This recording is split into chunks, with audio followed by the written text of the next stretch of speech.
कहते हैं इंसान के भीड़ में खो जाने से ही उसके मिट जाने की शुरुआत हो जाती है।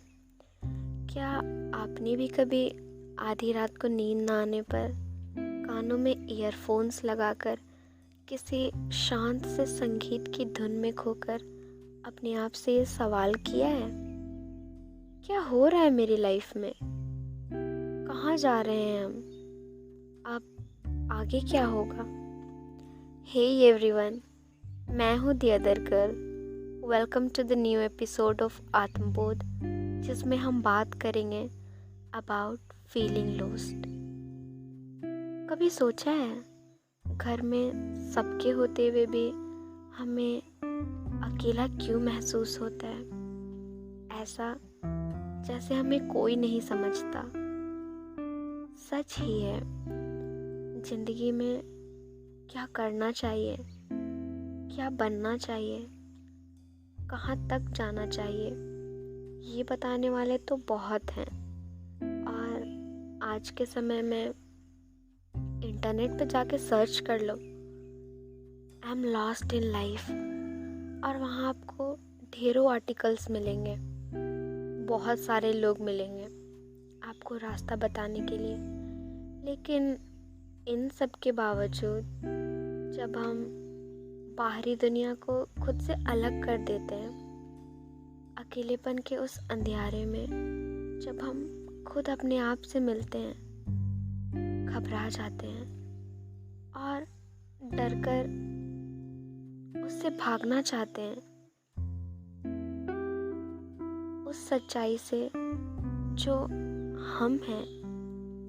वरना आपको क्या लगता है, हम वो हर काम क्यों करना चाहते हैं जिससे हमारा अकेलापन दूर हो?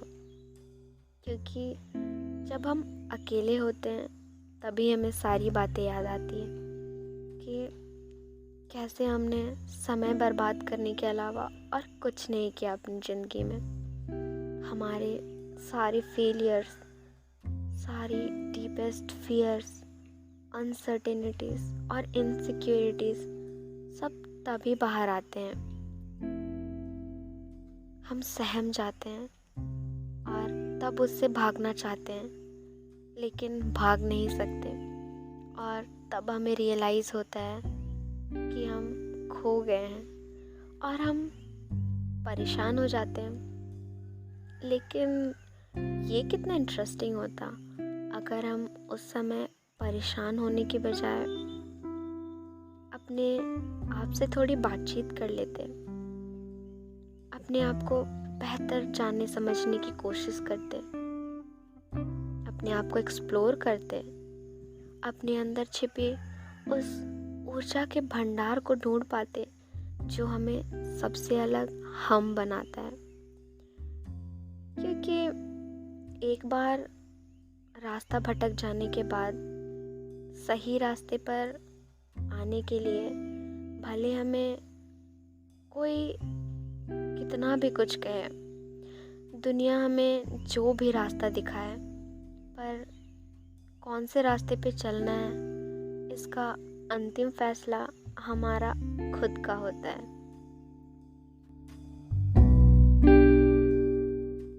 चलिए, आज के लिए बातें तो बहुत हो गई।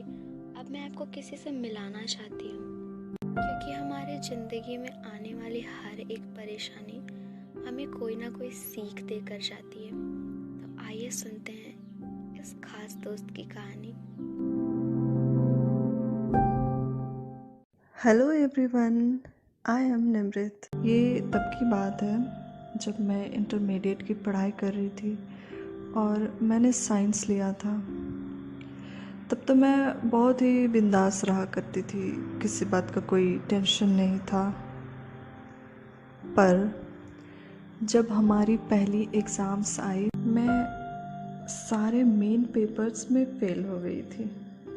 ये उतना शॉकिंग भी नहीं था क्योंकि मेरे ज़्यादातर क्लासमेट्स भी फ़ेल हो गए थे और इस बात की खुशी भी थी।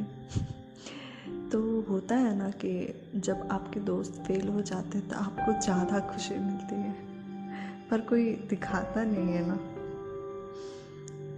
और मेरे माता पिता ने भी उतना कुछ नहीं कहा, बस सलाह दी कि अगली बार अच्छा करना।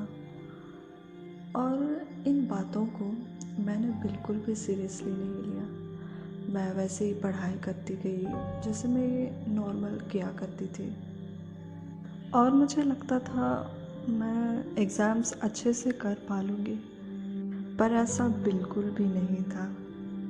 एनुअल एग्ज़ाम्स आई और मैं दोबारा सारे मेन पेपर्स में फेल हो गई।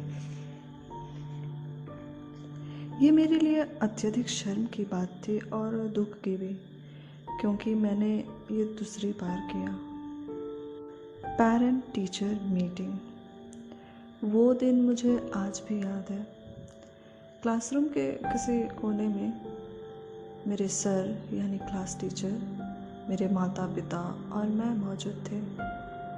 मेरे रिजल्ट्स देखकर सर मुझसे सवाल कर रहे थे और मैं चुपचाप थी। मेरे मुख से एक शब्द नहीं निकल रहे थे, क्योंकि मुझे सच में पता नहीं था कि मैं सर को क्या जवाब दूं। घर जाने के बाद मुझे बहुत ज़्यादा डांट मिली।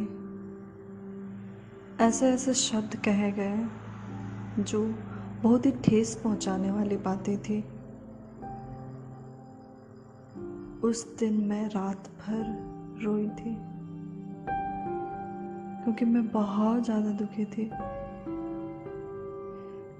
मुझे लगता था कि मैं कुछ कर ही नहीं सकती हूँ। मतलब मैं इस दुनिया में पैदा ही क्यों हुई हूँ? क्यों मम्मी पापा मुझे ऐसे बोलते हैं? क्यों मुझे कोसते रहते हैं? क्यों मुझे बार बार एक ही बात कही जाती थी? उस दिन के बाद मुझे अपने आप पर गुस्सा आता था। मुझे अच्छा नहीं लगता था। I used to feel lonely and depressed. मुझे हंसी आती है कि मैंने खुद को ख़त्म करने की भी सोच ली थी। मुझ में एक ऐसा डर समा गया था जो शायद सभी के मन में उत्पन्न होती होगी, कुछ भी ना कर पाने का डर। ये डर मेरे मन में किसी साये की तरह समा गई थी जो निकल ही नहीं रही थी। और धीरे धीरे इस डर में जीने के बाद ये मेरे लिए कंफर्ट जोन बन गया। ऐसा जोन जहाँ से मैं निकलने की कोशिश तो करती, पर जो मेरे मन में डर था वो मुझे वापस इस घेरे में खींच ले आती। ये कंफर्ट जोन मुझे अच्छा लगने लगा। इसमें रहना मुझे सरल लगा और ये उतना कठिन भी नहीं था। Then I came to realize that I am lost। और मैं क्या कर रही हूँ? मुझे कुछ समझ नहीं आ रहा था। ये अकेलापन, डर मुझे निराश करती थी। पर मैं तो तभी खो गई थी जब मैंने 11वीं की पढ़ाई शुरू की थी, क्योंकि उस वक्त ना तो मेरे पास कोई लक्ष्य था और ना मुझ में कोई जुनून। क्षमता तो थी, पर क्यूरियोसिटी, डिज़ायर ये सभी कहीं खो गई थी। पर मेरी 12th अभी बाकी थी। मुझे पता था मुझे 12th के लिए कुछ करना है, मेरे माता पिता के लिए कुछ करना है, और इस तरह मैं खुद को प्रोत्साहित करती गई। और जब एग्ज़ाम्स आई तो उसमें मैं सारे सब्जेक्ट्स में पास हो गई। तो ये थी मेरी कहानी, जहाँ मैंने खुद को खोकर फिर पा लिया। बट ये लॉस्ट वाली फीलिंग कभी ख़त्म ही नहीं हुई, because now I am still lost. और मैं उम्मीद करती हूँ कि खुद को मैं फिर पा लूँगी। थैंक थैंक यू निमृत हमारे साथ जुड़ने और हमसे अपनी कहानी शेयर करने के लिए। मुझे बेहद खुशी है कि तुम इस कठिन समय से बाहर निकल पाई। तुम्हारी इस कहानी ने सच में यह साबित कर दिया कि वह समय ही है जो सारे घाव भर देता है। बस एक इंसान को उम्मीद कभी नहीं छोड़नी चाहिए और खुद पर भरोसा करना चाहिए। इसी भरोसे के साथ उसे जिंदगी में हमेशा आगे चलते जाना चाहिए।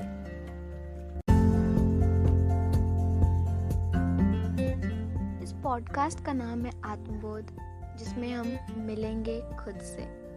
तब तक के लिए अपना ख्याल रखिएगा। मिलती हूँ आपसे फिर। Bye bye.